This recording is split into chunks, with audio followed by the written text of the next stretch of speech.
maa ngi sant yàlla maa ngi gërëm yàlla waa Sédhiou seen avenir mu ngi nii waa Sédhiou seen avenir mu ngi nii ànd ak Bakary Ngom jàppale nga bu baax maa ngi leen gërëm maa ngi leen sant bu baax coalition Sàmm Sa Kàddu ñu ngi nii ñu ngi ñëw gis leen waa Sédhiou pour lan ñu am député ci assemblée pour lan pour que nguur bi mu mun liggéey bu baax su fekkee nga nguur bi dafa am 100% du mun liggéey pour ñu jàpp nguur ñu liggéey il faut que opposition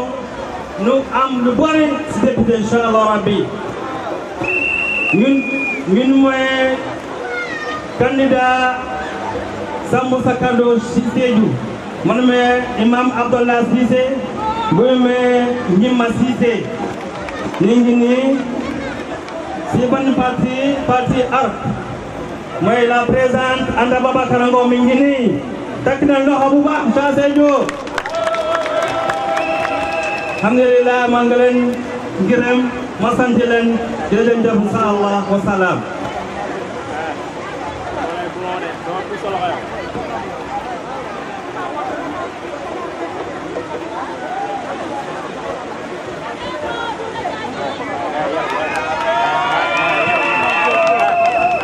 yaru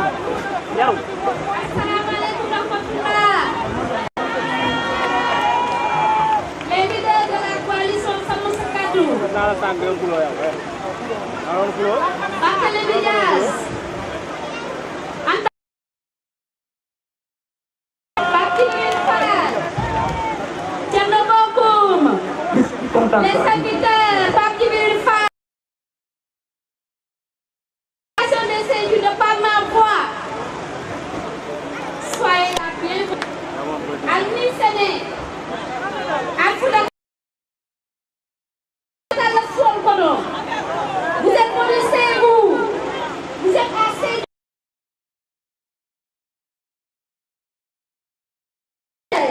Vous dites merci. Waa Sédhiou, may leen ma tuuti rek.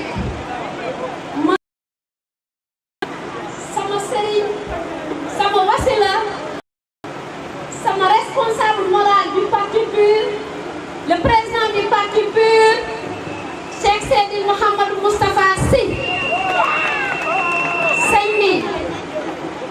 loolu dama koy wax ak soose dama lay ñaanal ak soose. Alma alaye sima yandi ala famille. Alma alaye sio kafia balu plus de 100 ans sans ordonnance. Di nuyu Mame Cheikh Ahmed Tidiane Sy capitaine afana baaxula moom yaakaw la am naa fana sio jañala Maria balu de plus de 100 ans sans ordonnance. Non ba tëjee maintenant secrétaire général du parti Kontona Cheikh Tidiane Youm il est là présent. Applaudissez pour lui. Ah Sédhiou Ngom liste bu baax bi mooy liste bi. Liste Beto Fele ñu listoo ñi ni ko détaillé ñu ne Sénégal sama. C'est cette liste-là qui va pousser le Sénégal vers un développement digne de son nom. Mais également cette liste va pousser le département de Sédhiou vers le développement. Donc vous savez que Sédhiou est la dernière région la plus pauvre du Sénégal. Mais avec Sàmm Sa Kàddu Sédhiou Ngom nan ko tegal ni lisoye Sédhiou ba bala problème ko nale Sédhiou ba bala pauvreté ko nale Sàmm Sa Kàddu dugg assemblée nationale député loolu lay jëriñ mooy day saytu ba xam jigéen yi nga xam ne dig leen ko ak lu mu tuuti te dinañ ko matale ba mu mat sëkk mooy benn bi mooy di saytu ak di contrôler jëfini doxalinu ak toogaayu gouvernement bi loolu tamit dafa am solo bu ci mujj mooy di indi ay xalaat yu bees bu jëlee assemblée dugal ci ay liggéeykat dugal ci ay tabaxkatu usine dugal ci ay jaaykatu ginaar dugal ci ay baykat dugal ci ay càmmkat dugal ci ay tailleur waaw su boobaa seen xel bu motul force ñun ñii dinañ ko mottali loolu lay jëriñ wante ma laaj leen yow mën nga di doxal ba pare di contrôler sa bopp waaw xam nga ne kooku wax dëgg ko yàlla saa yu toogee day wëbbatiku demal li ma liggéey baax na àndut donte ñoom ñoo ko waxoon te ñun dañu ko gëm nit leen nangulee ne que ñoom ñoo gagné élection présidentielle noonu lañ war a mën a nangoo ne que ab réew dafa soxla une opposition responsable ñu mën leen wax lii ngeen def baax naam baaxul lu xel mën a nangu la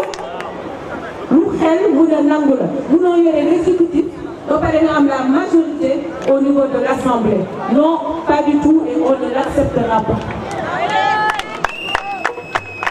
bi ci des mooy ñu rester concentré ma bëgg dalal seen xel et que ñi ngi leen di gëmloo ne que waa coalition Sàmm Sa Kàddu bu ñu amee majorité à l'Assemblée ñun dañuy bloquer Assemblée nationale waaye yéen ku ñu xool ak ku ñu xam est-ce que ñuru nañ leen ne dinañu dem di bloquer Assemblée nationale ak di bloquer Sénégal suñu juróom-ñeenti xel xalaatu ko Assemblée bu ñu ko yokkut du ñu ko wàññi du ñu ko bloquer et bien au contraire donc yooyu ay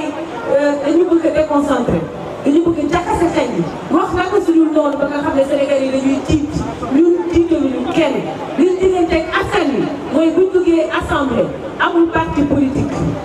amul beneen couleur bu dul le drapeau du Sénégal vert jaune rouge amul ARC amul PUR amul AGIR amul serviteur amul gëm sa bopp amul taxawu y aura le Sénégal ça c'est l'engagement que nous prenons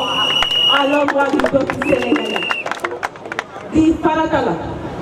nit bu la diggee li mu la dig foog mu teg ko et su boobaa kooku ñu am ñun waa Sàmm Sa Kàddu à l'Assemblée nationale pour nous assurer de la bonne marche des choses et nous comptons sur vous coow li bu mu bëri wax ci bu mu bëri jarul xuloo jarul xiiroo jarul gaayoo ku la tooñ sax baal ko